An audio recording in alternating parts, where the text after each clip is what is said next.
Olá, meninos, tudo bem? Vamos para a nossa aula de geografia. E na nossa aula de geografia de hoje, nós vamos fazer a correção das atividades que foram passadas para vocês na aula passada, das páginas 283 e 284. Número 1 da página 283. Observe as fotografias a seguir, escreva o nome das atividades econômicas mostradas em cada imagem e dois produtos que podem ser obtidos por meio dela. Então, primeiramente, você ia ver qual é a atividade econômica que está mostrando na fotografia e dessa atividade econômica, o que nós podemos tirar, tá? A atividade econômica da primeira fotografia é a pecuária, tá? E nós tiramos dela couro e carne. Segunda fotografia, atividade agrícola, tá? Que são as plantações. Então, nós tiramos milho e silo. A terceira é a atividade extrativista vegetal, da qual nós retiramos a madeira e o látex. Da número 2, vocês teriam que ler essas duas manchetes que tem aí. Dessas manchetes, vocês iriam responder as atividade A e B, né? Qual é o principal assunto tratado nas duas manchetes? O principal assunto abordado nas duas manchetes é sobre a agricultura familiar, né? Letra B. Como as manchetes acima indicam a importância da agricultura familiar, tanto na produção de riquezas quanto na produção de alimentos. Então, tá pedindo aí para vocês indicarem como elas dizem essa importância. Elas dizem aí por meio de porcentagem, né? Que é 36% da riqueza produzida no campo e 70% dos alimentos consumidos por brasileiros. Na letra C, você iria ler novamente o texto da página 282 e com informações desse texto e as informações das manchetes que nós temos acima, você ia criar a sua própria manchete, tá? Aí é uma atividade de cunho pessoal, ok? Contrastes nas paisagens agrícolas, página 285. As paisagens agrícolas apresentam muitos contrastes, alguns deles em razão dos tipos de cultivo e do uso de diferentes tecnologias na produção. Vamos estudar alguns exemplos. Então, estou falando aí que as paisagens agrícolas, elas têm contrastes. O que é? Coisas diferentes que se sobrepõem, né? Que uma sobrepõe a outra. A razão é o cultivo, né, de diferentes o uso de diferentes tecnologias no cultivo. Aí nós estamos vendo aí o arar da terra, né, preparar a terra para o plantio de maneiras diferentes. Tudo tem a mesma finalidade, né, mas estão usando diferentes. Embaixo é o uso de um trator, né, com uma coisa um pouco mais moderna, e em cima ainda estão usando os bois, né, e tem a mão do homem ali empurrando os bois, né. Em geral, nas pequenas propriedades rurais, a atividade agrícola é desenvolvida com técnicas tradicionais de cultivo, ou seja, com o uso de instrumentos simples, como o arado puxado pela força de animais e trabalhos manuais. Então, o homem vai ali arando e o boi vai puxando o arado, né? Tudo com a força dos animais e a força humana. A agricultora utiliza o arado puxado com força de animais no preparo do solo para o plantio na China. Agora, logo embaixo, a agricultura também pode ser desenvolvida com técnicas modernas de cultivo, ou seja, com maquinários de tecnologia avançada, como semeadeiras e colheitadeiras.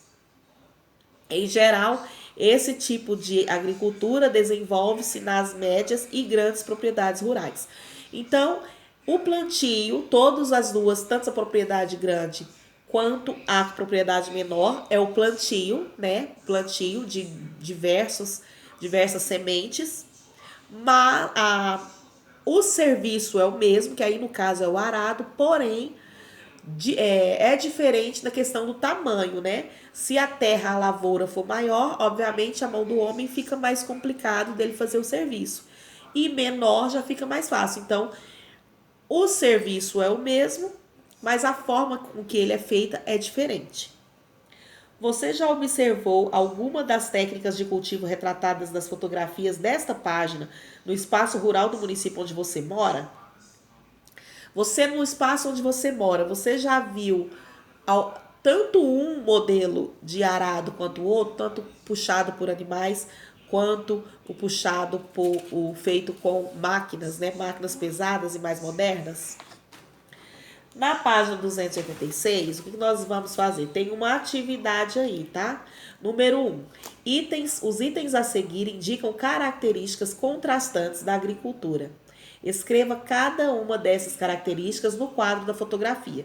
Então, eu tenho a fotografia A, que tem a colheita feita pelos homens, né? Pelos camponeses. E tem a fotografia B, que está usando aí para colher uma grande colheitadeira, né? Uma máquina pesada e moderna. Então, nesses clipezinhos aí, nessas plaquinhas coloridas, tem as afirmativas relacionadas à fotografia A e relacionadas à fotografia B. Então, vocês vão descobrir onde cabe cada uma dessas afirmativas e vão colocar, tá? Vamos agora para a página 287. Terras indígenas e quilombolas.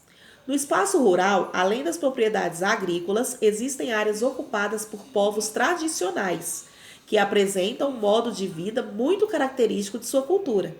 Vamos conhecer o exemplo dos indígenas e dos quilombolas.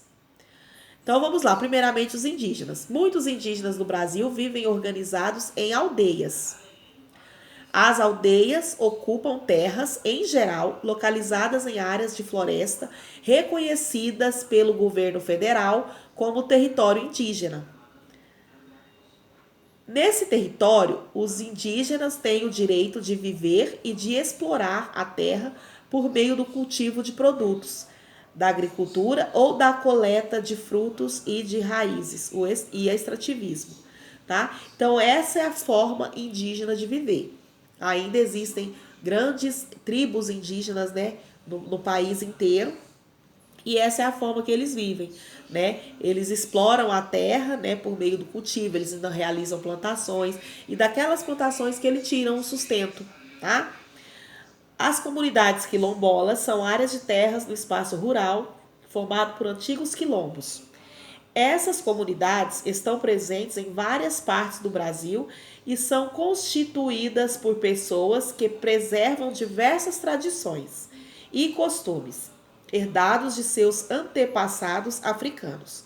De modo geral, tudo que é produzido na comunidade é dividido entre seus integrantes. Uma parte considerável dos produtos da agricultura, por exemplo, é consumida pelos quilombolas e o restante é comercializado nas cidades. Então, os quilombolas já ficam mais com a parte de artesanatos, né? Eles fazem artesanatos e servem para que eles vendem esse artesanato. Então, o modo de vida é um pouco mais diferente, embora sejam também na área rural, tá? Do país. Página 288. Acesse o site Povos Indígenas no Brasil Mirim, no endereço eletrônico que está pedindo aí, e conheça várias informações sobre diferentes povos indígenas. Utilize-os como ferramenta de pesquisa para responder as questões abaixo. Então, você vai entrar nesse site que está sugerindo aqui no livro e vai responder as questões, tá?